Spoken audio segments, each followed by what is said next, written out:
Greetings, AMCers. John here for Script-To-Screen, and right now I am at the beautiful AMC Theater at the Tyler Galleria in Riverside, California, one of the over 140 locations where AMC is holding the Harry Potter Adventure. The Harry Potter Adventure, of course, is on Thursday, November the 18th, starting at 6 p.m., where AMC will be showing the two previous Harry Potter films, Order of the Phoenix and the Half-Blood Prince, culminating in the first midnight screening of Harry Potter and the Deathly Hallows Part 1. Earlier today, I had a chance to talk with the director of these films, Mr. David Yates. Here's how that conversation went. Harry Potter, the boy who lived,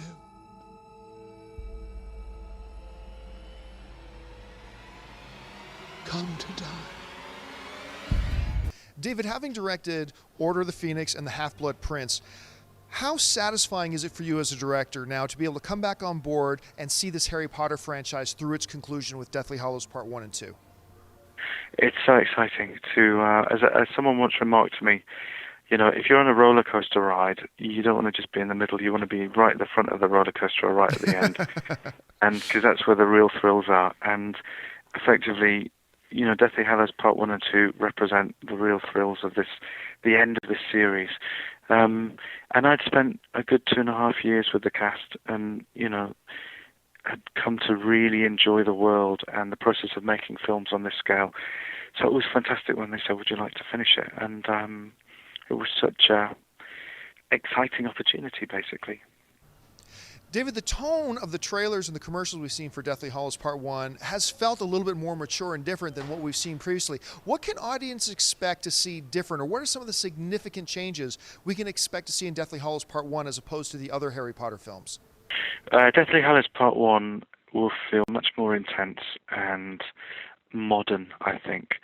We're away from Hogwarts, we're away from the safety net of the school, which has always provided the sense of,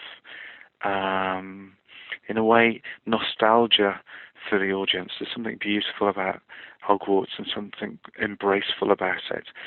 But as the stories get darker and we move towards the conclusion of Potter, Joe Rowling's taken us to a much more intriguing and complex place. And so Part 1 is a kind of edgy road movie.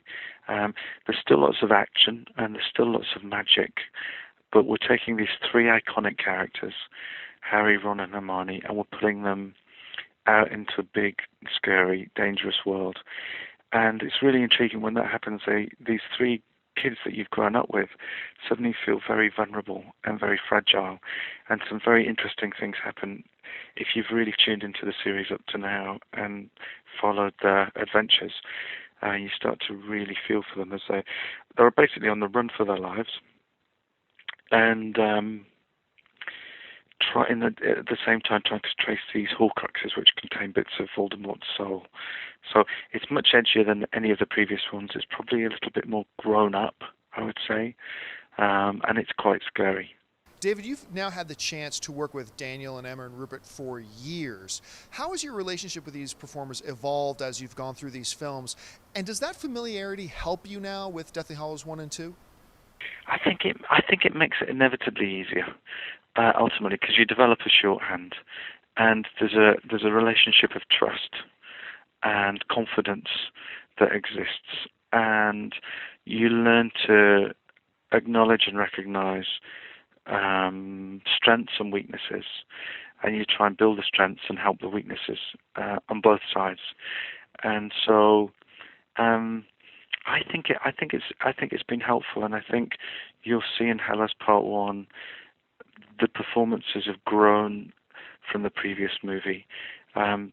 They've had more to do, and they've had to step up to the plate, and they've really enjoyed that. They've enjoyed it a lot, and they've done some lovely work.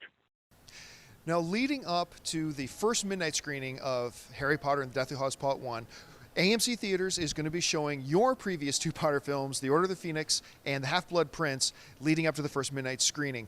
What value do you think, or what advantage is there for fans to come and actually watch those two films in their entirety on the big screen leading up to the new film?